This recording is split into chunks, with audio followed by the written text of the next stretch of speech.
Good morning, good morning. Vision for the future. Well, if you've been following me for the last 5 weeks by now, you should have set some goals for yourself so you can create the vision of your future, some ideals that you want to achieve. And I want you to make your future so brilliant that it makes you want to jump out of bed in the morning, no matter how tired you are, because today is the day. And there's no better time than right now to grab the opportunities and build the kind of tomorrow that you want for the rest of your life and follow on from that. You get one life and one life only. So welcome to Morning Mindset. This is the 5th week of our 5-week series on living life by your own design, rather than just existing by default. Life's too short for that, guys. And this series has been about living intentionally, and today is about your vision for your future, and no one else is going to make that happen for you. But it's odd, really, because how many people actually do go after their dreams or unleash their true longings? And why do we wait to be happy? And how often have you found yourself saying, I'll be happier when what? When I lose weight, when I have more time, when I have a new car, when the kids leave home, blah, blah, blah. Whatever that desire is, then I'll be happy. Something else seems to have to happen first before you can be happy. I said it myself sometimes. I don't anymore, but I used to, and I know so many people that do that. But I want to ask you, why wait a minute longer to be happier? Why wait at all? Or it's a bit like living with regrets. How many of you, or have you ever thought about, if only I'd done this when I had a chance, or I wish I'd taken that opportunity, or why didn't I decide that earlier because then something else, blah, blah, blah. Or if only I hadn't have done that now, or I wish I hadn't messed that up. And we spend so much time ruminating over it. And that's called regret. And it's a stupid thing because it's a complete waste of energy because it's too late. You can't ruminate long enough or hard enough to turn back time and change it. So what's the point? In fact, you can't do anything with regret at all, except maybe have a pity party in it. And that's a really lonely place. And that would definitely sabotage your life and put your happiness on hold. So I don't know why we do that. I know we're geared to be negative, going back to caveman days, but I won't get into that. But it doesn't really make sense to put your happiness on hold. So I want you to do this. If you're doing that in any way, shape, or form, stop right now. Change that thinking and dare to dream a little, and get excited. And if you can't dream and you can't get excited and you can't find a way to feel good or happy and grateful, I'm guessing it might make you feel just a little uncomfortable if I asked you if you were addicted to feeling that negativity instead. A big question. And ask yourself that question anyway. Question just how that negativity and that happiness, playing the blame game if that's what you're doing, it's self-punishment, guys, that you're heaping on yourself. And I want you to ask yourself, how well is that working for you? And I would take a chance and say it probably isn't. Okay? Because no rewind button for life. So change that thinking, get your mind straight, and get mind fit, as I'm always banging on the drum about getting your mind fit, just like you get your body fit, get your health fit, and get some strategies to help you get rid of that negativity, that negative thinking, and get busy reinstating that happiness, because you most certainly weren't born with a negative mindset. Otherwise, you wouldn't be walking and talking or eating by yourself, all right? If you're negative about the first time you fell over, you think, stuff that's way too difficult, and I'm not bothering with it.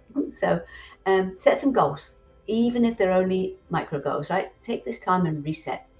You've got 5 weeks to show you how, and how to get past your blocks, and how to get through all of those resistance bits that are going to get in your way, that little inner critic. So go through the whole 5 weeks and set some goals, micro goals, anything that's going to keep you moving in the right direction and keep you on track, and do whatever you need to do just that. Like, get some support, get some coaching, get some help, get anything. Just make it happen, not just for yourself, but for your family and for your life, because you're worth it, right? I want you to have your goals figured out. And when you have them figured out, modify them as many times as you need to. It's your vision and your future. You can tweak it, you can change it, you can scrap it, start all over again. Just don't change your goal. You can change how you're doing it, but not what you want to do, if it's really what your dream is, okay? And even if you're failing, fail forward, as they say, right? Have prompts everywhere. I've got them everywhere in my house, got them all on my desk, all right, around my bathroom. And have your goals in words and pictures, prompting your unconscious mind about what your goal is and why you want it. Always going on about, you need to know why, because it keeps you on track. And get that into your mind, that what achieving that vision or that goal is going to do for you and everyone around you. And I want you to write this on your mirror. Write on your mirror, I'm going to make you so proud. And I want you to read that to yourself every day when you're cleaning your teeth and brushing your hair, doing your makeup, whatever you're doing. and read it. And then I want you to make a compelling visual. You've all heard about dream boards, I'm sure, but create a compelling visual for your dream future and write positive manifesting words all the way around it that match your vision, but make them in neutral language. So you can't say, I'm really wealthy, because your inner critic will go, no, you're not. You owe X amount of money. You're poor as a church mouse and blah, blah, blah. So you go, it would be amazing to be a millionaire. It would be amazing to achieve this goal. I would feel great when whatever. Oh, here's that I feel great when. But you were saying I will. You're not saying I can't be.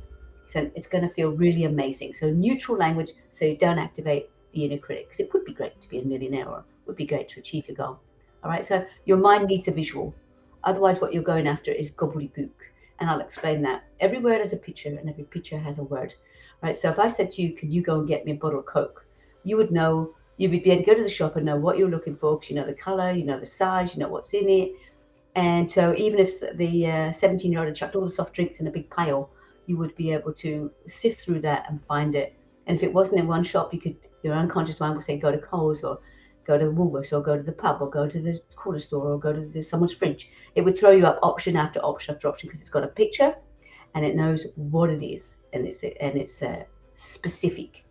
Okay, so forget that then. Now think about a fire extinguisher. Now you might know that they're red, and obviously what goes in it depends on what fire it's fighting.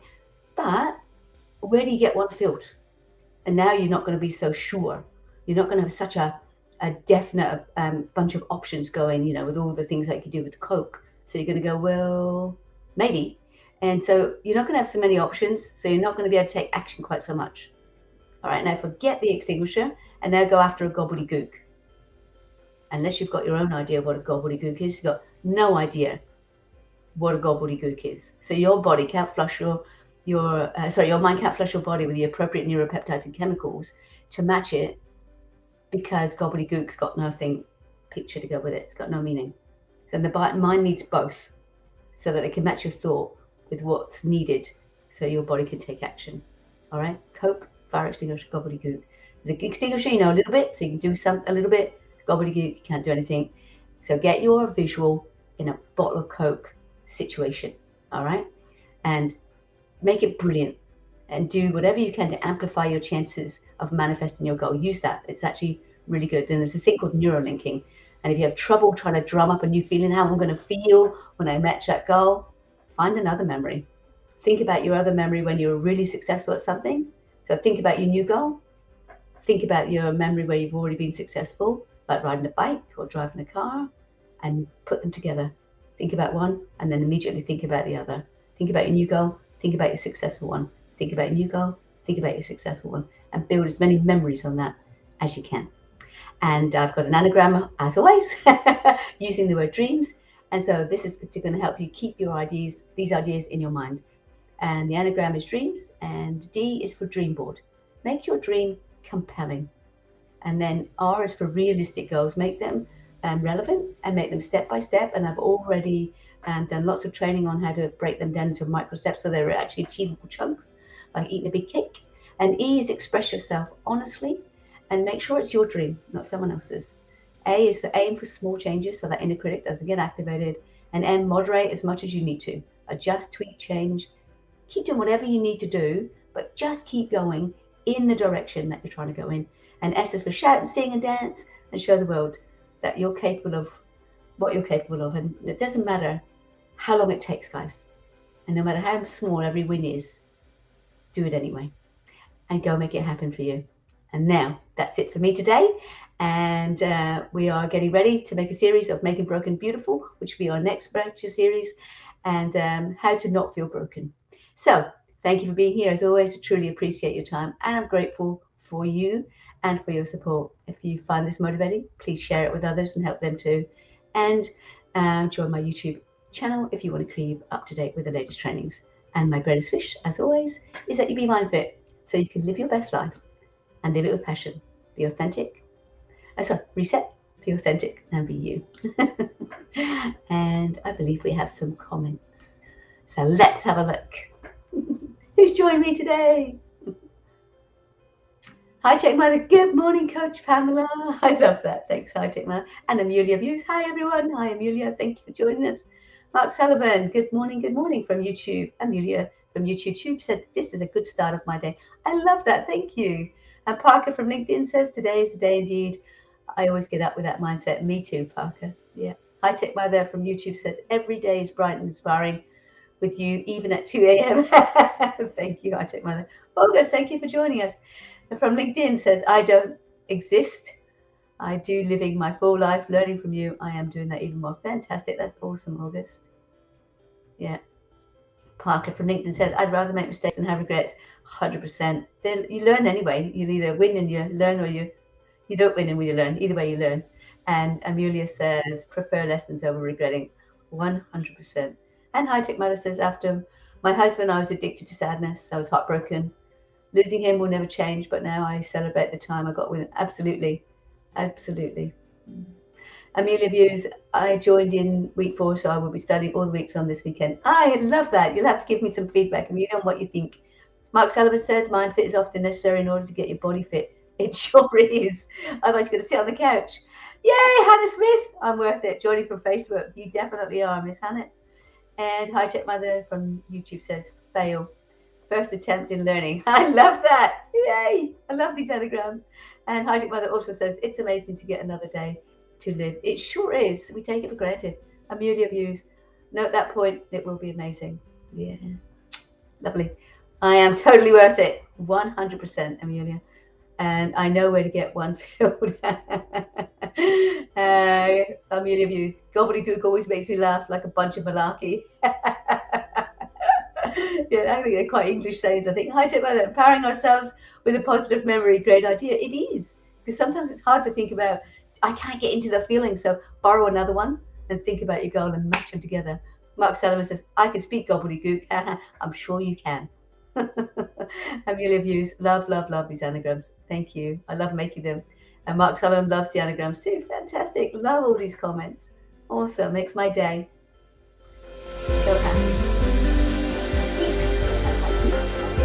So, I hope you all have a great day and get ready soon. We'll be doing this.